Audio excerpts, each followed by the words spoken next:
میں مایا کی بیٹی ہوں، ہماری دنیا میں بھی وقت آگے بڑھتا ہے۔ دیپا اور اون کی ملاقاتیں بڑھتی رہیں تو مختلف دنیاؤں کے درمیان ایک نیا رشتہ بن گیا۔ جب امیت کو اس کے بارے میں پتہ چلا تو وہ مسکرایا اور اپنی بیوی سے کہا، تاریخ اپنے آپ کو پھر دہرا رہی ہے، لیکن اس بار محبت کے ساتھ، بدلے کے بغیر۔ وقت گزرنے کے ساتھ امیت بوڑھا ہو گیا۔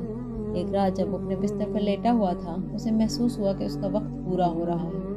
باہر پورنماش کی رات تھی، چاند کی روشنی اس کی کھڑکی سے اندر آ رہی تھی۔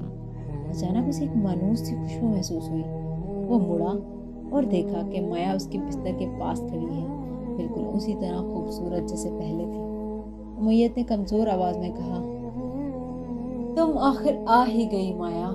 مایا نے پیار سے کہا، میں تمہیں لینے آئی ہوں، اب تمہارا کام پورا ہو چکا ہے، اروند سنبھال لے گا اور دیپا اس کی مدد کرے گی، جیسے میں نے تمہاری مدد کی تھی۔ امیت نے مایا کا ہاتھ تھاما اور پوچھا، کیا اب ہم ساتھ رہ سکیں گے؟ مایا نے مسکراتے ہوئے جواب دیا، ہاں، اب ہم ہمیشہ ساتھ رہیں گے۔ اس رات امیت نے پرسکون نیند لی۔ صبح جب لوگ اس کے کمرے میں آئے تو دیکھا کہ اس کے چہرے پر ایک عجیب سی اطمینان کی کیفیت تھی، اور اس کے ہاتھ میں وہی چندر کانت منی تھی جو پہلے سے زیادہ چمک رہا تھا۔ اروند نے اپنے والد کو رگو